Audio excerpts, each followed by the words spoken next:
Rowan sat alone in his large glass office on the top floor of Solara Tower. The tower was the tallest building in the whole city. At night, it looked like a pillar of light reaching for the stars. People below called it a wonder. But inside, for Rowan, it felt like a cage made of steel and glass.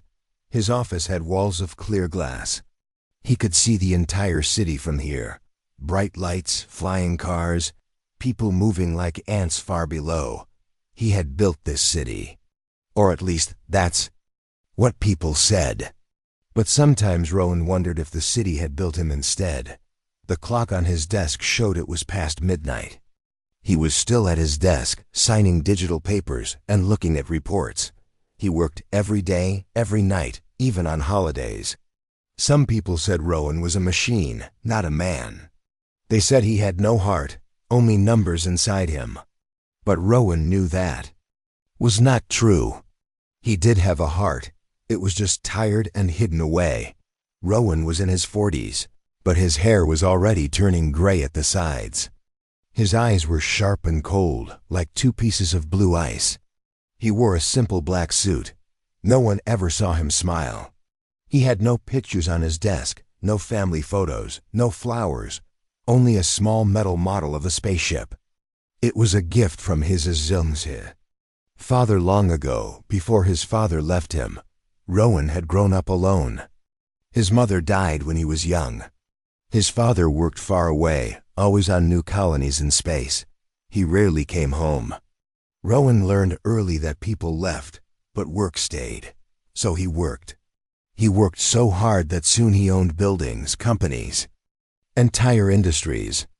But when he looked up from his papers, he realized he had built walls around himself, so high that no one could climb over them.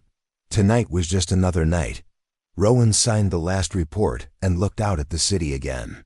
The streets far below were wet from rain. Neon signs shone in blue, pink, and gold. Rowan touched the glass window with his palm. The cold glass felt better than the warmth of people. People lied. People asked for things. People betrayed trust. Glass did none of those things. A soft beep came from his desk. His assistant had left a message reminding him that tomorrow he had a big meeting with the board. They wanted more profits. They always wanted more profits. Rowan did not care about profits anymore. He only kept building because he did not know what else to do. He stood up and took his coat. He liked to leave alone, with no guards or drivers. He walked down the private lift. The elevator moved so fast that the lights blurred. When it stopped, the doors opened to the grand lobby. The lobby was huge, with shiny black floors and a fountain. In the middle, the fountain had water that changed colors under soft lights. No one was there, except the cleaning staff and security guards. Rowan started walking toward the exit. He heard a small sound, like a sniff. He stopped. Near the fountain sat a little girl. She could not be more than 7 or 8 years old. She had short black hair and wore a red sweater that was a bit too big for her. Her shoes were wet, leaving small puddles on the floor. She was hugging her knees and looking at the water. Rowan usually ignored people. But tonight, something made him pause. He looked around. There was no one with her. The guards were far away, talking to each other near the main door. Rowan cleared his throat. "Are you lost?" he asked. His voice was deep but calm. The girl looked up. Her eyes were big and brown. She blinked and wiped her nose with her sleeve. "No," she said softly. Rowan frowned. "Where are your parents?" "My mama is working," she said. "She cleans upstairs. She told me to wait here. She said she'd be back soon." Rowan looked at the clock on the wall. It was almost 1 in the morning. He wondered why a child would be here so late. "What's your name?" he asked. "Mina," she said. She did not seem scared of him. Most people were. She just looked curious. Rowan sat down on the edge of the fountain, keeping a small distance. He did not know how to talk to children. He had never had one, and no one in his life had children around him. "You shouldn't be here alone," he said. Mina shrugged. Mama says sometimes she has to work late, so I wait. I like the fountain. It's pretty. Rowan looked at the fountain too. It was pretty. He had chosen it himself when the tower was built. He never sat by it before. Do you live far? Rowan asked. Mina nodded. We live in the old blocks, near the fusion plant. Rowan knew the place. Small, crowded apartments. Cheap rent. His company owned half of those blocks. He made a mental note but did not know why. Mina kept looking at him. She tilted her head. Why are you here? She asked. I work here, Rowan said simply. At night? Always. Mina thought for a moment. Do you have a family? Rowan looked at her. No one ever asked him that. Not in years. People asked about profits, about projects, about shares, but never about family. No, he said at last. Mina's eyes widened. You don't have a family too? She said. She sounded surprised, as if it was something special they shared. Rowan did not know what to say. He only nodded. Mina smiled a little. That's okay. I don't have a papa. Mama says he went to the stars. Rowan looked at the tiny toy spaceship on his keychain. He still kept it. He did not know why. You can come to my birthday, Mina said suddenly. Rowan blinked. Your birthday? Yes, Mina said proudly. Next week.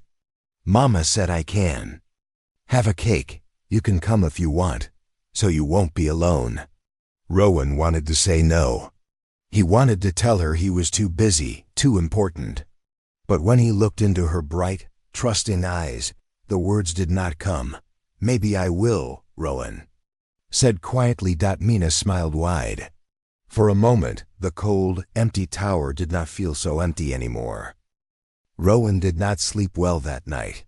When he closed his eyes, he saw Mina's small face and her wide smile. He heard her soft voice asking him if he had a family. No one had asked him that in so long that he almost forgot how to answer. He got up before dawn, made himself black coffee, and sat in his quiet kitchen.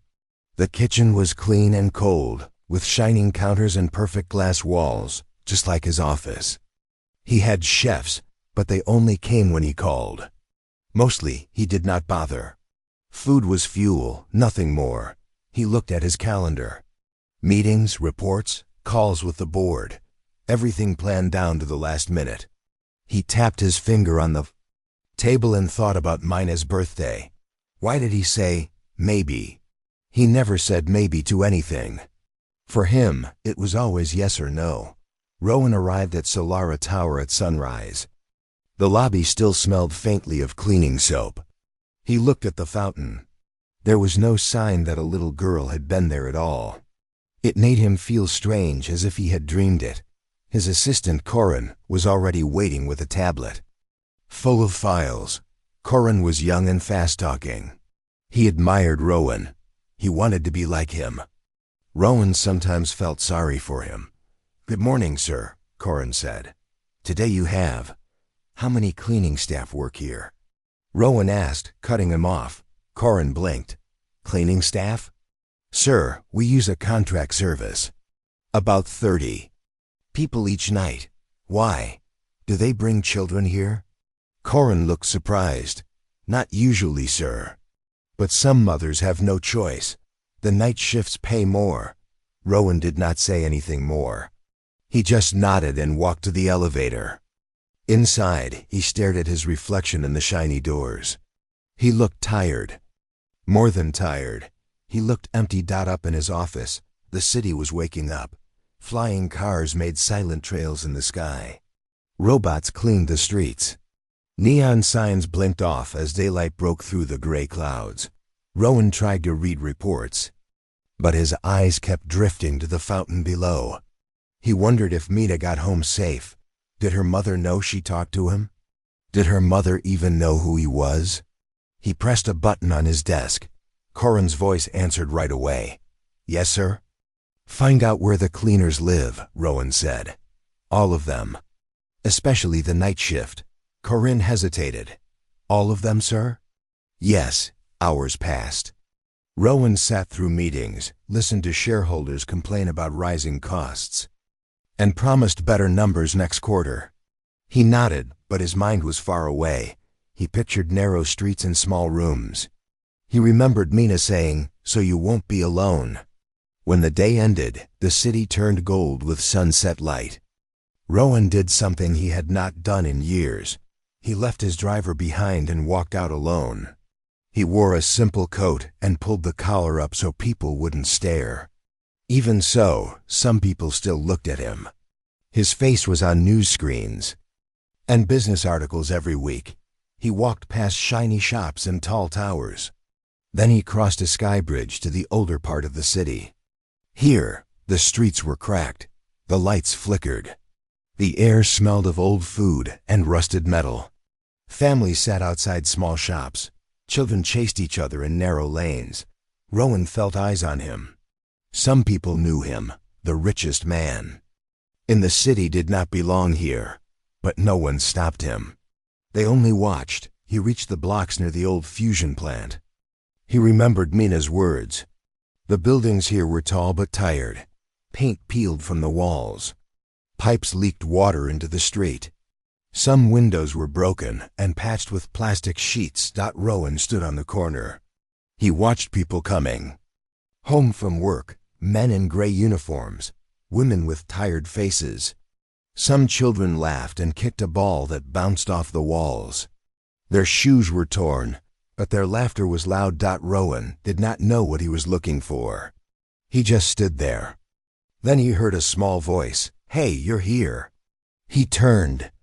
Mina was standing a few steps away, holding a small bag of bread. She wore the same red sweater. Her hair was messy, but her smile was bright. Rowan felt a strange warmth in his chest. He nodded. "Hello, Mina. You came here," she said happily. "Mama said you were just a busy man, but you came." Rowan looked around. "Where's your mother?" Mina pointed at a small shop behind her. "She's buying soup. I got bread. Do you want some?" Rowan almost said no. He had never eaten street food, but Mina was already opening the bag. She handed him a small piece. He took it and tasted it. It was dry but warm.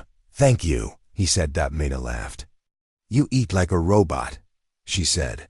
"You don't smile. Do you ever smile?" Rowan almost did. "Sometimes," he said. "You should smile more." "You look nicer." Rowan looked at her small face. She had dirt on her cheek.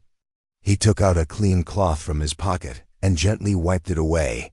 Mina did not move away. She just looked at him with big eyes. "Why do you work so much?" she asked. Rowan thought about it. "Because I don't know what else to do." Mina giggled. "That's silly. You can play. Or draw. Or come to birthdays." Rowan nodded. "Your birthday is next week?" "Yes," Mina said. "Mama said we can have cake. And I can invite my friends. Can you come?" Rowan looked down at her hopeful eyes. He felt something heavy in his chest, but it was not a bad feeling. It was warm, like the bread she gave him. "I will try," he said. Mina clapped her hands. "Good. Mama will be so happy." Just then, a woman came out of the shop carrying a pot of soup. She saw Rowan and froze. She knew who he was. Everyone did. She looked scared. "Mina, come here," she said quickly. Mina ran to her mother and pulled her closer. "Mama, this is my new friend. He works in the big tower." The mother looked at Rowan. She did not know what to say. She only nodded and whispered, "Thank you for watching her." Rowan nodded back. He wanted to say something kind, but the words were stuck. He only said, "She's a good child." Mina waved at him as her mother pulled her away. Rowan stood there for a long time, holding the last piece of bread. Around him, the old streets were full of life, small, hard lives, but real lives. He turned and looked back at the city of glass towers. For the first time, the walls he built around himself felt like they could crack if he let them. Rowan did not return home right away. After Mina and her mother left, he kept walking through the old streets. He felt something pulling him to see more, to see what he had always ignored. He passed under broken neon signs and walked by tiny shops where old women sold vegetables on wooden carts. A stray dog barked at him, but he didn't mind. The air smelled of fried food, smoke, and the damp walls of old buildings. This place was part of his city too, but it looked nothing like the shining glass towers he built. Rowan stopped near a narrow alley where some children were playing. They chased each other, laughing, while an old man sat nearby, fixing a broken fan. The man looked up and gave Rowan a curious glance. Rowan nodded, but the man did not know who he was. It felt strange, but good, to be just another face. In the street, he stood there for a while. He thought about Mina's small hands giving him bread. He thought about the way she smiled at him like he was just a normal person, not a CEO, not a rich man. Just Rowan for a moment. He wondered if this was how his father had felt when he left Earth, looking for something that felt real. But Rowan did not want the stars anymore. He realized he didn't even know how the people here really lived. He owned their homes, their jobs, their hours, but he didn't know their nights, their meals, or their dreams. After some time, Rowan found a small bench under a flickering street lamp. He sat down. His phone buzzed in his pocket, messages from Corin, from the board, from his security team asking where he was. He turned the phone off. He watched a young mother carry her baby up a dark stairwell. He saw an old man hand a piece of bread to a stray cat. He heard an old song playing on a broken radio somewhere behind him. Rowan felt something deep in his chest. It was heavy, but not cold like before. It was the same feeling he had when Mina asked, "Do you have a family?" He could not remember the last time he had felt something like this. Later, Rowan stood up and started walking back. As he passed a small community hall, he heard laughter and music. Curious, he stepped closer.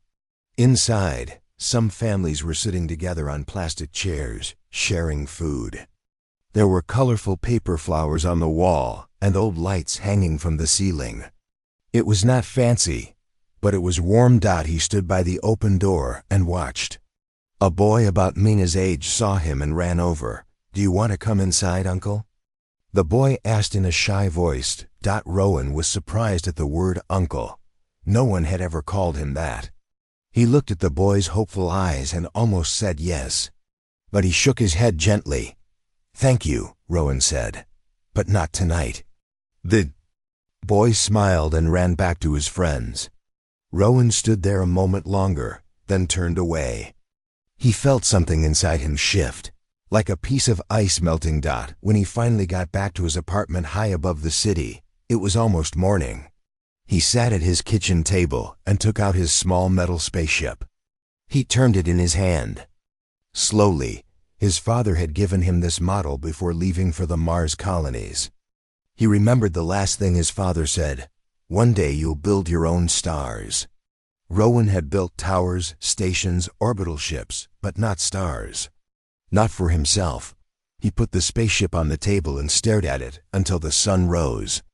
Behind the glass walls. The next day, at Solara Tower, Rowan's staff noticed something different. He did not bark orders or rush through the halls. He stood by the lobby fountain for a few minutes, just watching the water dance under the lights. Some workers whispered behind him. He didn't care. In his office, Corin waited with a nervous smile. "Sir, I found the list you asked for," Corin said, holding a digital tablet. Rowan turned from the window and took it. The list showed names, addresses, family details, all the night cleaners and their families. Rowan read through it slowly. "So many names, so many lives, sir?" Corin asked, unsure. "Is something wrong?" Rowan looked at him. "How much do we pay them?" "Minimum wage, sir," Corin said carefully. "It's standard for contract work." Rowan closed the file. "It's not enough," he said. Corin blinked. "Sir?" Rowan sat down at his desk. "Prepare a plan. Better pay. Safer shifts. Daycare." For mothers who work nights. Free schooling for the children. Start with the blocks near the fusion plant. Corin stared. But sir, the board. Do it, Rowan said, his voice calm but firm. Tell the board they can fire me if they want, or they can trust me. Corin hesitated, then nodded quickly. He had never seen Rowan like this. Later that evening, Rowan asked his driver to take him back to the old blocks. He wore simple clothes again. He walked through the same streets, but this time he noticed more. The broken pipes, the old walls. The kids studying under dim street lights. He found Mina's building.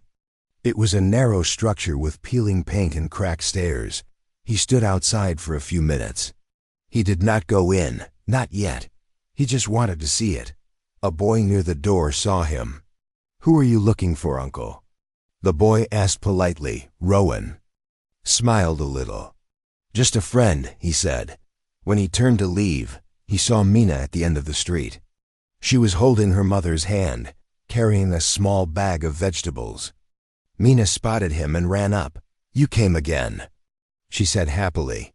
Did you get lost? Rowan shook his head. No, I just wanted to see where you live, Mina giggled. It's not pretty like your tower. Rowan looked at the old buildings and the narrow street. Then he looked at Mina's bright eyes. It's better, he said. Mina laughed and reached for his hand. Her small fingers wrapped around his. Rowan froze for a second, then gently held her hand back. Will you come to my birthday? Mina asked again. Rowan looked at her mother, who was watching quietly but did not look afraid this time. I'll be there, Rowan said. I promise. And for the first time in many years, he meant it. Rowan returned to Solara Tower the next day with a mind full of new thoughts. The world inside his glass tower felt different now. The walls seemed too high, the lights too bright, and the people too quiet. He looked at his staff rushing around, in expensive suits, holding tablets and papers. They all walked fast, eyes down, afraid to be noticed by him. Before, this made Rowan feel powerful. Now it made him feel alone again. He stopped by the fountain where he had first met Mina. Water splashed softly under the glass dome. He could almost hear her laughter and the sound of the fountain. He smiled a little. Some workers nearby stared. They had never seen him smile before. Inside his office, Corin waited with more updates. He spoke quickly about numbers, charts, and angry board members who wanted explanations for the extra spending Rowan had ordered. Rowan listened quietly. Then he signed the new papers anyway. Better pay for the cleaners. Free health checks for their families. Small things, but big things too. Sir, Corin said, looking worried. The board says you can't save everyone. They say we lose profit. Rowan looked out at the city. Then they can find another CEO, he said. His voice was calm, but Corinne felt the weight of it. After work, Rowan did something unusual again. He visited a small store and bought something. Himself. He walked down aisles full of bright paper, colorful ribbons, and simple toys. A young girl at the counter stared when she saw who he was. Rowan only nodded and placed the boxes on the counter. Gift wrap. Please, he said in his quiet voice. The girl smiled nervously. Yes, sir. When Rowan stepped out of the shop with his package, he almost felt light. He had never wrapped a present for anyone. Not since he was a boy long ago. On the day of Mina's birthday, Rowan stood in front of his big mirror at home. He wore a simple shirt and dark trousers. No suit, no tie. He looked at himself carefully. He looked like a man, not a CEO. He felt almost proud of that. He took the small wrapped gift and put it in a plain bag. He stepped into his private lift. His driver looked surprised when Rowan told him where to go. Double quote, sir. Are you sure? The driver asked. It's not safe. Rowan only nodded. It's safe for her. It's safe for me. The old blocks near the fusion plant were more alive than ever that evening. Children ran around with small paper hats. Colorful streamers were tied to old poles. Someone had painted a cardboard sign that read, "Happy Birthday, Mina." In big letters, Rowan stood at the corner for a moment, just watching. He felt nervous, a feeling he hadn't felt in years. When he stepped closer, some mothers looked at him with wide eyes. They whispered to each other, unsure what to say. Mina saw him first. She was wearing a pink dress that looked a little old but very clean. She squealed with joy and ran up to him. "You came, you really came," she said, jumping up and down. Rowan smiled, reached his eyes. He held out the bag. "Happy birthday, Mina." Mina grabbed it and hugged it to her chest. "Thank you." Come. Mama made noodles and cake." She pulled his hand. He let her lead him through the small crowd of families. Some people moved aside, whispering his name. But when they saw Mina smiling beside him, they smiled too. Mina's mother stood by a table, covered with simple food, noodles, fried bread, and a small round cake with white icing. She looked shy when Rowan came close. "Thank you for coming," she said softly. Rowan nodded. "Thank you for having me." She did not know what else to say. She turned to help other mothers pour juice into small plastic cups. Children gathered around the table, laughing and playing. Some peeked at Rowan curiously. Mina pulled into a chair made of old wood and plastic. He sat down awkwardly. Some kids came closer and asked him shy questions. "Are you really the man in the news?" one boy asked. Rowan nodded. "Yes." "Do you have robots at home?" another boy asked. Rowan almost laughed. "Yes, but they're boring." The kids giggled. Mina sat on his knee, not afraid at all. She opened the gift he brought. Inside was a small music box shaped like a star. When she turned the tiny key, it played a soft tune that filled the little courtyard. Mina's eyes sparkled. "It's so pretty," she said. She held it close, as if it was made of gold. "Thank you, Uncle Rowan." Rowan felt the word uncle settle into his chest like warm sunlight. He nodded and said, "You're welcome." They sang "Happy Birthday" while Mina's mother lit 5 small candles on the cake. Mina closed her eyes tight, made a wish, and blew them out. Everyone clapped. Someone handed Rowan a paper plate with a small piece of cake. He took it, careful not to drop it. He had not eaten a birthday cake in years. For a few hours, Rowan sat there. He listened to the children talk about school and their dreams. Some wanted to be doctors, some wanted to fix big machines. Mina said she wanted to be an artist and draw big walls with beautiful colors. Rowan promised her he would find her paint and brushes. She jumped and hugged him again. Other children gathered closer. One girl showed him a drawing of a cat. Another boy proudly said he wanted to build towers, just like Uncle Rowan. Rowan laughed softly. For the first time, his laugh did not sound cold. He looked around and saw Mina's mother watching him. She had tears in her eyes, but she smiled too. As the night grew late, the family started to pack up the small tables and cups. Children yawned and leaned on their mothers. Mina sat beside Rowan, her head on his arm. She was sleepy but smiling. "Did you have fun?" Rowan asked her. Mina nodded. "The best. You made it special." Rowan looked around at the old walls, the broken street lamp, the laughter that still echoed in the night air. He realized this tiny party was worth more than any gala or fancy dinner he had ever attended.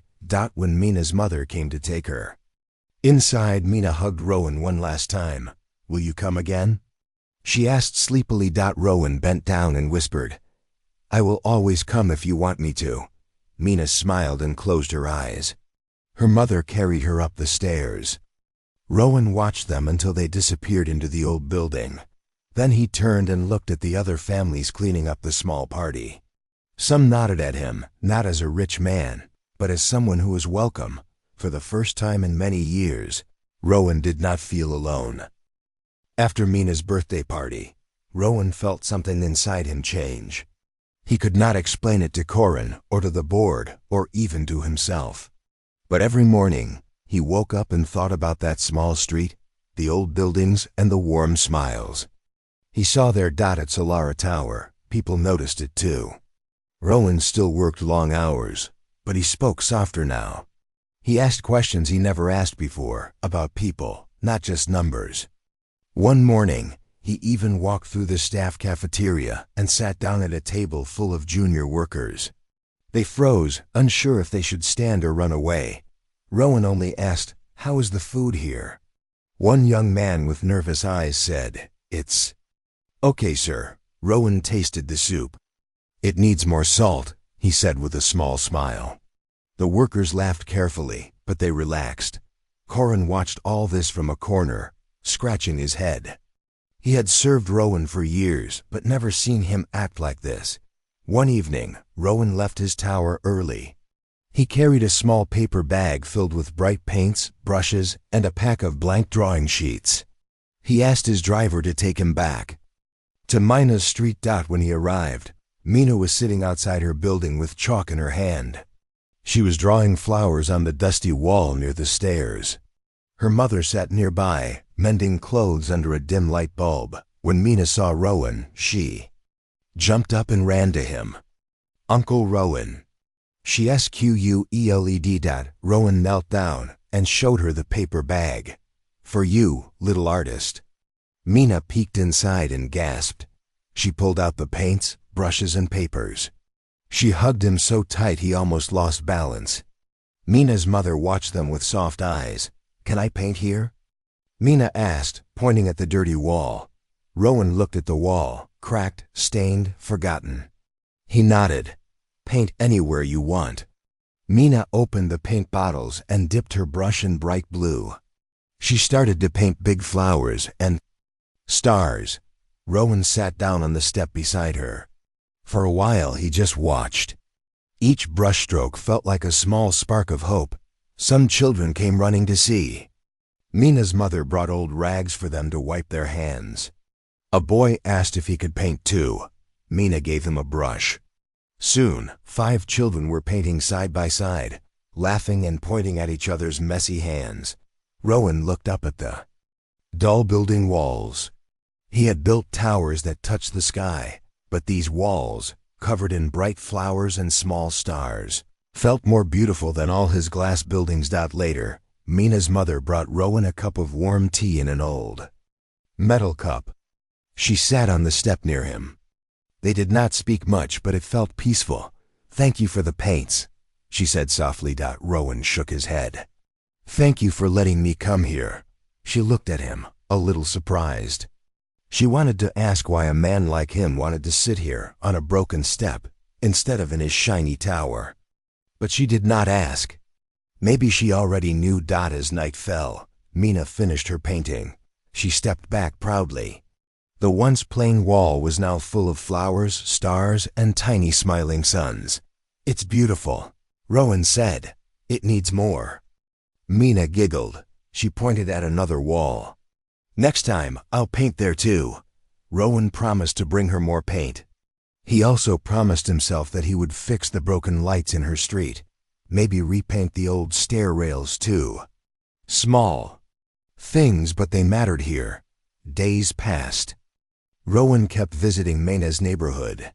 Sometimes he came with books. Sometimes he brought food baskets. Sometimes he just sat and listened to the children talk about their tiny dreams, dreams bigger than their narrow streets. He started talking to other families too. A mother told him her boy was sick, but the clinic was too far. An old man asked him if he could fix the leaking water pipes. A group of teenagers showed him broken computers they wanted to learn on. Rowan listened to every word. He wrote notes in a small paper notebook, not on his expensive digital pad. He liked how the pen scratched the paper. It felt more real. One weekend, Rowan surprised Corin by asking him to come along. "Sir, you want me to come?" Corin asked, shocked. "Yes," Rowan said. "Wear simple clothes, no suits." Corin found himself walking down the same old street, carrying bags of books and snacks. He looked awkward, but the children loved him too. Mina called him Uncle Corin.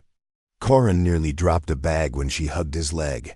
Together, Rowan and Corin sat with Mina's mother and other neighbors. They talked about the old buildings. Broken roof, the dark street with no lights, and the tiny clinic too far for sick children. Rowan made quiet promises. This time, Corin saw that Rowan meant every word. That night, back in Solara Tower, Rowan stood by the big window. The city lights glowed below him, endless and cold. But he was not looking at the towers or the shining ads. He was thinking about a small street with flowers on the walls and children laughing in the dark. He picked up his father's old spaceship model and placed it next to Mina's first drawing, a tiny paper she gave him. It was a shaky picture of him, her, and her mother, all smiling under a bright sun. Rowan touched the drawing gently. Maybe he could not change the whole city overnight.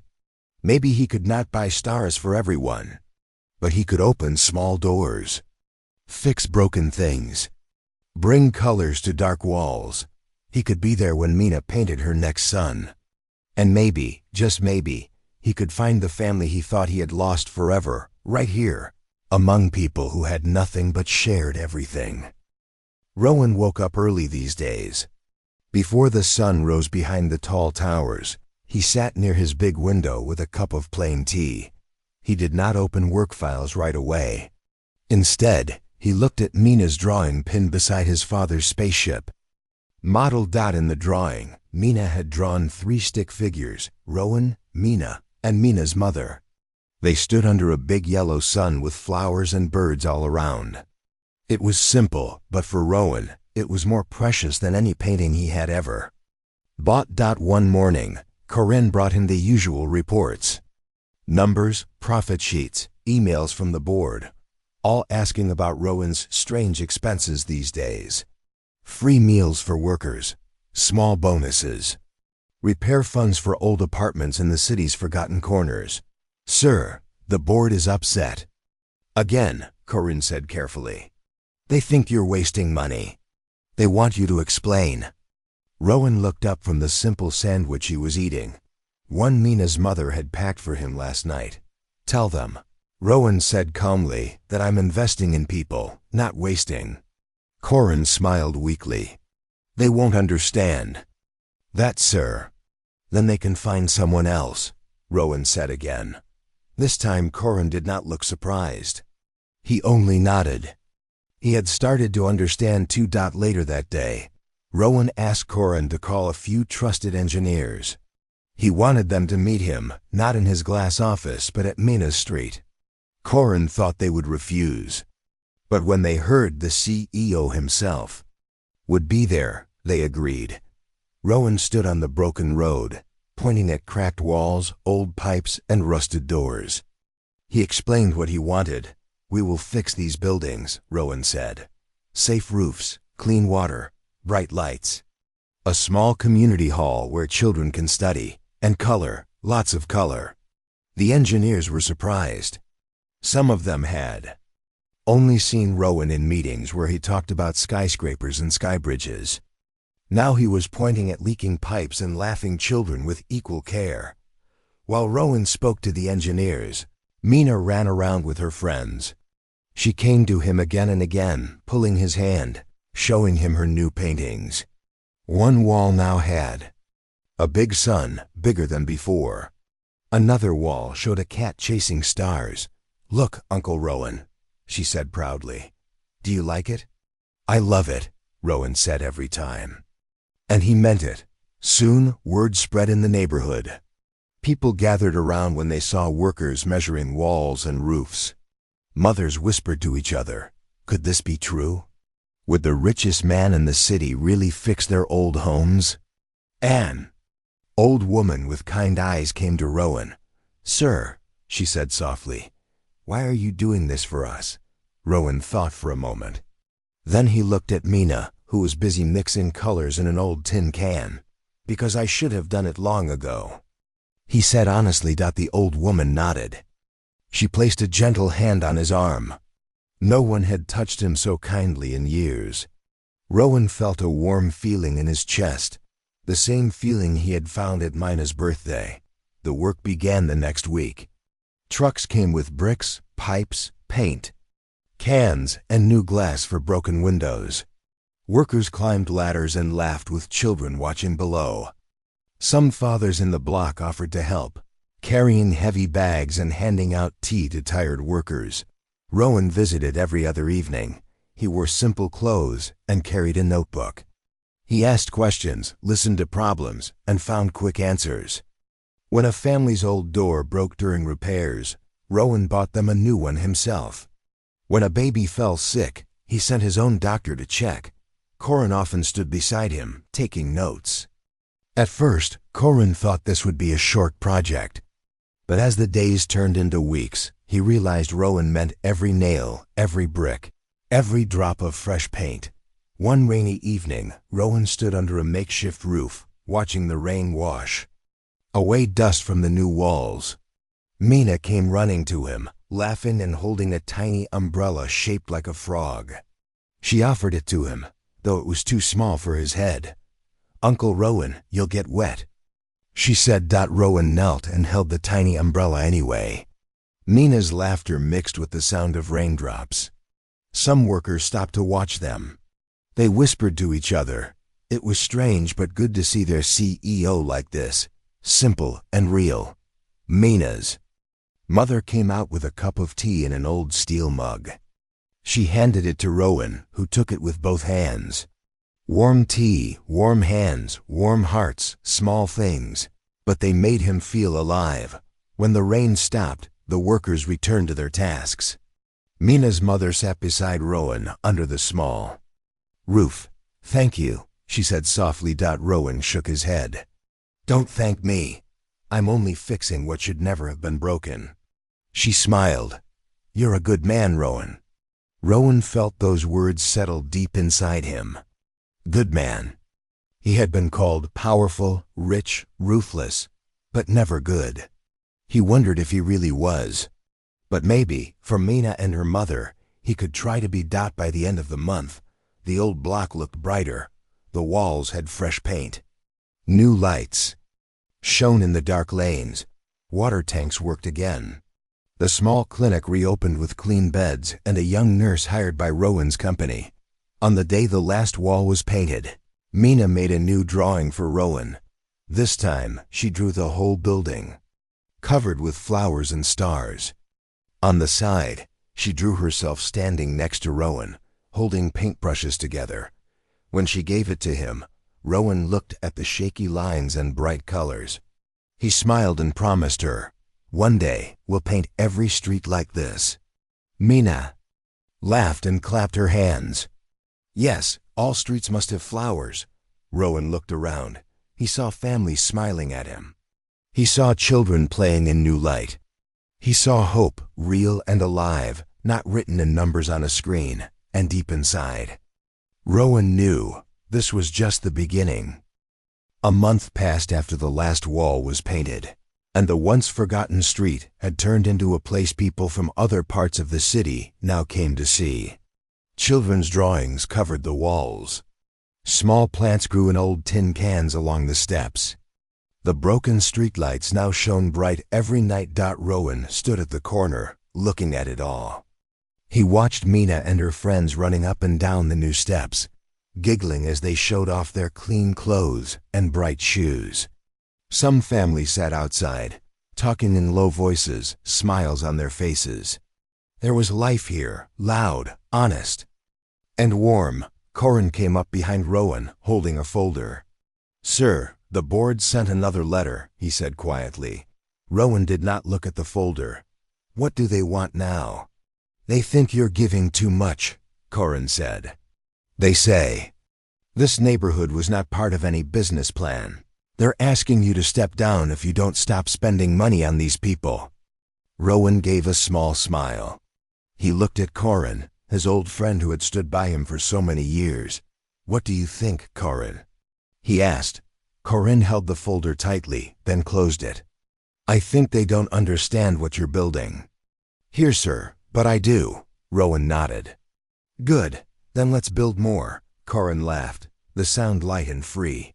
"All right. Where do we start next?" That night, Mina's mother invited Rowan for dinner again. They did not have much, but she served him warm rice and vegetable stew. Mina sat beside him, showing him her latest drawing, a huge park with flowers bigger than houses and a sun smiling down. "Uncle Rowan, can you make a park here too?" Mina asked, her big eyes shining. Rowan looked at her picture. He thought about the empty lot behind the old building. He imagined swings, trees, benches, a place for children to run without fear. "Yes," he said softly. "I think we can." Mina cheered and hugged him. Mina's mother watched them, her eyes wet but her smile wide. After dinner, Rowan did not rush back to his tower. He stayed, sitting on the steps outside. Mina fell asleep against his arm. He did not move her. He watched the stars above the buildings, small but clear tonight. Mina's mother sat near him, sewing a patch on a small shirt. She looked at Rowan and asked, "Are you happy now?" Rowan thought for a long time. He remembered his lonely office, the empty halls of his grand house, the silent meals. He remembered his father's dream to build the biggest company and his own heart, which had been too cold for too long. He looked at Mina, sleeping peacefully, her small hand wrapped around his sleeve. He looked at the bright walls around him, painted by children who believed flowers and stars belonged on every street.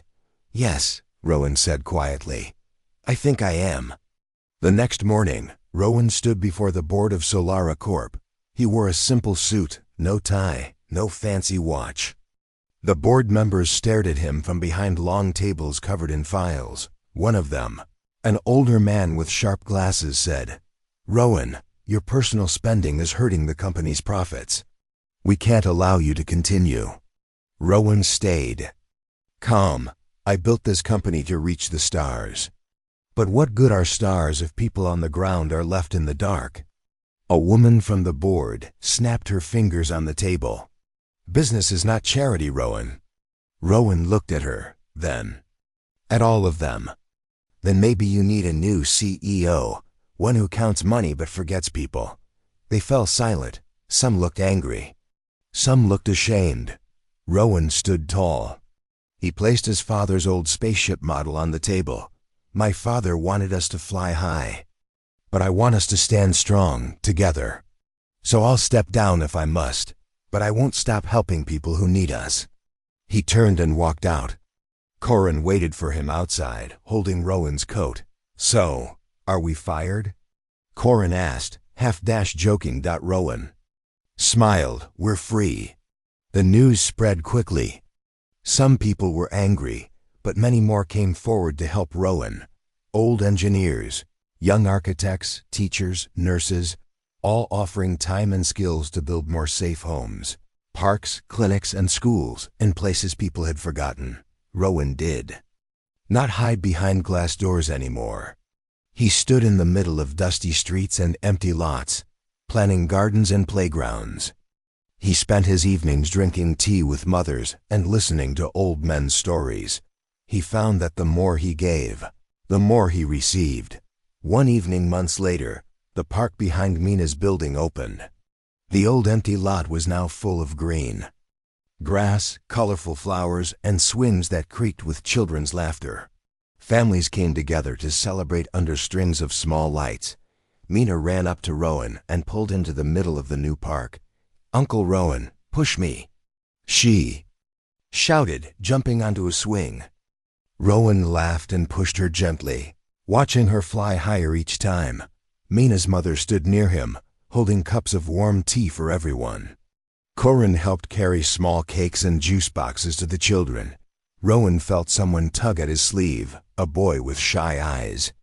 "Uncle Rowan, will you build us a library too?" he asked. Rowan knelt down. "Yes," he said, "a big one, with books for everyone." As the sun set behind the new park, Rowan looked around. The buildings were still old, but they glowed with fresh paint. The lights were bright. The people laughed together. The children ran free. He realized he had found what he had been missing all his life. Family was not only blood. Sometimes it was a street full of kind faces, tiny hands holding paintbrushes, simple food shared on old steps. And Mina, the little girl who once asked, "You don't have a family too?" She had given him an answer he never knew he needed. He did have a family now. He had many, and he would never be lonely again.